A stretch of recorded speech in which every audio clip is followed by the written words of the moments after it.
Le monde du cinéma, Hollywood, les paillettes, ça vous fait rêver. Lui aussi, il a rêvé avec tous les gens de ce milieu, mais il a décidé, il y a 1 an, de faire ses valises et de venir s'installer définitivement en Israël. C'est son Alia Story, c'est maintenant. Ils ont relevé le défi de l'Alia. Alia Story, c'est vous, c'est lui. Bonjour Michael Bounik. Bonjour. On est ravis de vous accueillir. Merci. Ben voilà, donc ça fait 1 an que vous êtes là, ben voilà.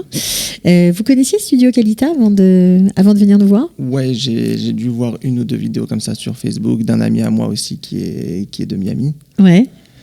Pierre Nakache. Ok, bon on le salue s'il nous écoute. Voilà, il nous avait bien fait sourire. Ouais, très sympathique. Donc vous étiez aux États-Unis à l'époque ou vous étiez déjà arrivé ? Non, j'étais là vous quand étiez déjà sorti. Ouais. D'accord. Alors venir en Israël après avoir, on va dire, passé plus de 15 ans à Miami. Pourquoi faire ce choix ? Alors vous étiez quand même lancé dans votre carrière, vous étiez assistant réalisateur sur des grands films hollywoodiens, vous étiez proche de grands réalisateurs comme Michael Bay, à qui on doit le film Armageddon ou Pearl Harbor pour ceux qui connaissent. Donc, qu'est-ce qui s'est passé dans la vie de Michael pour changer complètement de direction ? En fait, plus j'étais dans ce milieu, plus je voyais que ça s'écartait un petit peu de vos valeurs, du chemin de mes valeurs, de ce qu'on m'a inculqué, notamment ma famille et les écoles juives. Des valeurs juives, vous voulez dire ? Parce voilà. que c'était très... Ouais, c'était dur. En même temps, il y avait le côté cinéma que j'aimais beaucoup. C'est mon côté artiste qui me passionne. Mais en même temps, il y avait ce dilemme de c'est pas moi, c'est pas mon monde, quoi. Pourquoi ? Parce qu'il y avait tout ce qui était autour du cinéma qui était différent. Voilà, je sentais que c'était pas. Ouais, il y avait tout ça. Donc plus ça allait, plus moi je me disais bon voilà, je veux une bonne vie de famille et tout ça. Et je sais que ça va pas être bon.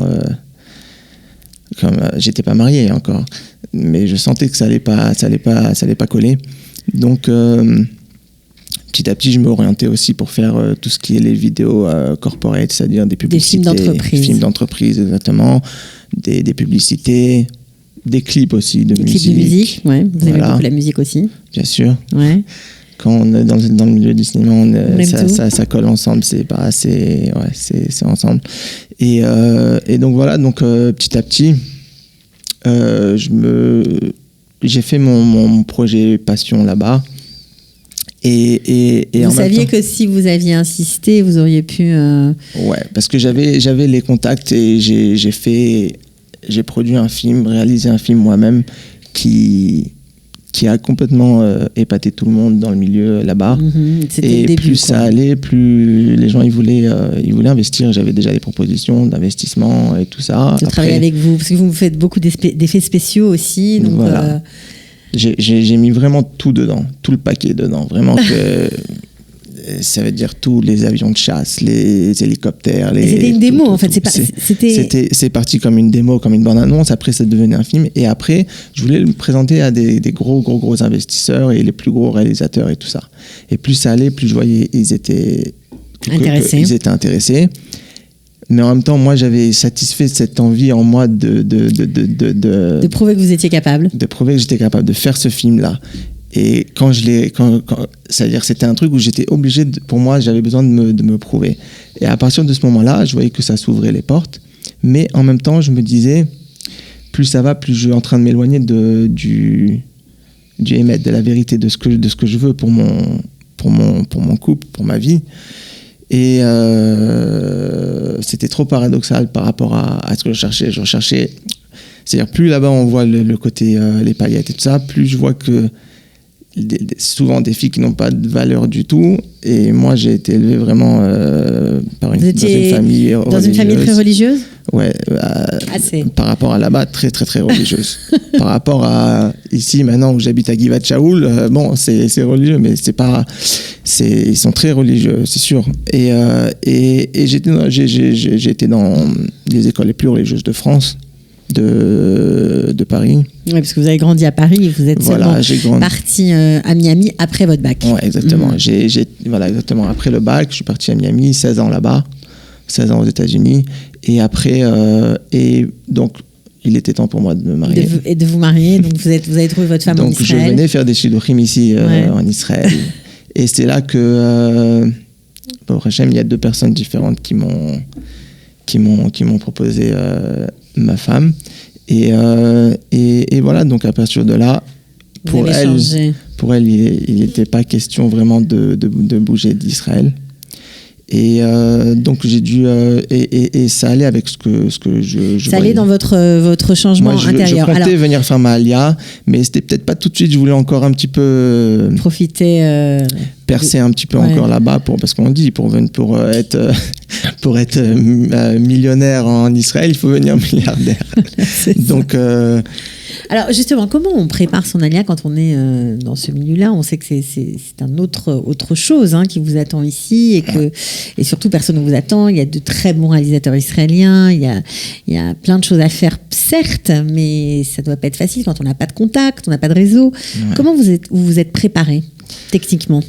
Techniquement, j'avais encore un petit peu des clients là-bas.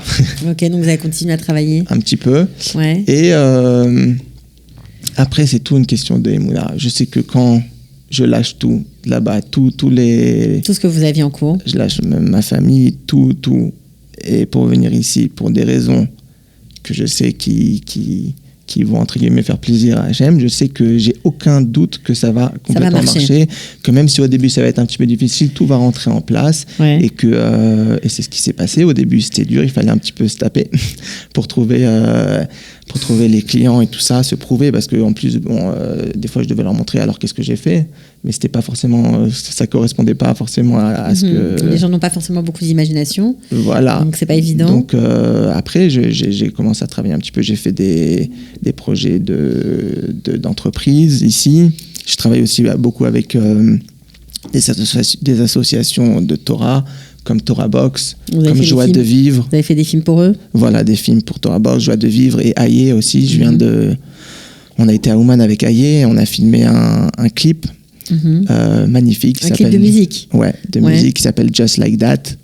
C'est avec Yoni Gabali et Michael Abitbol. Ouais, très talentueux, Yoni. Ouais, vraiment top. Produit par Aaron Chetrit. Je place le petit. Ouais, et normalement, c'est bien, vous faites votre travail, c'est bien. Et il sort aujourd'hui en plus, normalement, le clip.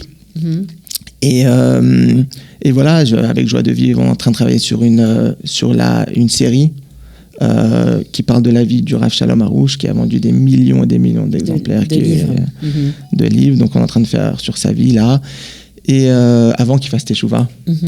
Donc c'est intéressant de voir le contraste, la différence entre avant et après. Et vous faites des films d'entreprise pour ceux qui sont intéressés. Exactement. Voilà. Donc c'est sans regret? Non, aucun regret du tout. Alors vraiment, ça veut dire que la vie, elle doit être complètement différente quand même. La vie, elle est complètement différente, mais je la sentais vide là-bas, vide de sens, de meaning, comme on dit en anglais. De sens. De sens, exactement.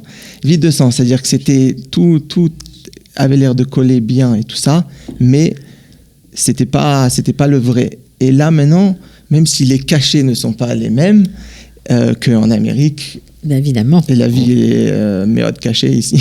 La vie, elle est difficile. Mais pour la Parnassa, c'est pas évident. Pour gagner sa vie, c'est pas simple. Au début, mais petit à petit, les portes, elles s'ouvrent. Et on peut pas se plaindre. On peut pas se plaindre. Qu'est-ce que vous avez appris pendant cette première année en Israël? Sur vous-même? J'ai appris 3 mots en hébreu. J'ai pas eu le temps de faire le haut-pan encore, la vérité, mais c'est vrai qu'avec mon français et mon anglais, j'en ai pas autant besoin que quelqu'un qui... Alors, pas l'hébreu, mais disons, qu'est-ce que vous avez appris en général? Sur vous, sur le pays? J'ai appris que, par exemple, ici, on nous klaxonne avant que le feu soit vert. Okay. Donc, c'est en anticipation, il faut pas le prendre mal. Et ici, tout va très vite et...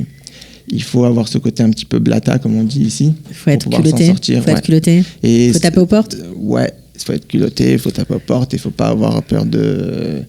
Et bon, de toute façon, je suis passé par là, en Amérique. Ouais, qu'est-ce que ça fait pour quelqu'un? Parce que 18 ans, c'est quand même une vie quand vous êtes arrivé aux États-Unis, donc vous avez dû vous adapter à une autre vie, à une autre mentalité, une autre culture. Rien à voir. La vérité, j'ai J'ai fait beaucoup d'écoles en France. Donc j'avais énormément d'amis. Ouais, donc là-bas socialement, je suis arrivé là-bas zéro, je connaissais personne. C'est comme ici, quoi. Quand vous venez, vous faites l'ALIA. Je suis arrivé, mais j'avais ma femme. Oui, donc c'est ma moitié. Donc ça remplit bien. Mais c'est vrai que à la base, quand je suis arrivé là-bas, c'était dur, mais j'étais tellement content c'est moi qui ai poussé toute ma famille pour qu'on habite là-bas il y a 16 ans. C'était en 2002. Alors justement, le rapport entre quelqu'un qui a déjà été, on va dire, expatrié, en gros, une première fois, qui vient aujourd'hui en Israël, c'est... Comme beaucoup le disent, c'est beaucoup plus facile quand on est passé par les États-Unis de faire la Aliyah plutôt que directement de la France. Parce que les gens qui partent de la France, ils sont bloqués dans un rythme de vie, dans une mentalité et tout ça. Ouais. C'est très dur à s'adapter. Mais à partir du moment où on s'est complètement déraciné et qu'on est parti une première fois, c'est plus simple. On regarde le Icar, comme on dit ici, on regarde l'essentiel. C'est-à-dire que voilà, je travaille, j'ai ça, et c'est tout. Il n'y a pas besoin d'aller chercher. Ouais, mais celui-là, il n'est pas très poli. C'est vrai qu'ils étaient plus polis là-bas, celui-là. Donc là, on oublie toutes ces... On oublie tout ça. Mais c'est mon côté aussi, mon côté très positif. C'est mon côté naturel Breslev. Je suis pas forcément... mais vous êtes positif dans la vie. Voilà, ça vous aide ? Dans tout. Il faut être toujours positif, Emouna, et avoir la foi. Et Hachem, il ouvre les portes, en fait. C'est-à-dire que il n'y a pas de moment où je me dis, oui, bah, c'est dur et tout ça. Ouais, c'est dur, mais de toute façon, j'y suis. Donc, ça sert à rien de penser que c'est dur. Il faut continuer. Il faut y aller. Ouais. Bon, alors, qu'est-ce que je peux vous souhaiter ? De la réussite des enfants. La réussite matérielle des enfants, oui. Et la réussite spirituelle aussi. J'étudie tous les jours. Bravo. Tous les jours. Très important pour moi d'avoir un temps fixe d'études. Parce que sinon, c'est pas, je remplis pas mon rôle. Vous avez trouvé votre place, quoi. Voilà. Vous vous sentez bien à votre place aujourd'hui. J'aimerais très très bien. Et voilà, que Dieu fasse que ça continue, exact, on va finir comme ça. On vous souhaite bonne chance et que tout continue pour le mieux pour vous. Merci beaucoup, Michael Bounik. Merci beaucoup. Et à très bientôt. Ok, ciao. À bientôt. Ils ont relevé le défi de l'Aliyah. Aliyah Story, c'est vous, c'est nous.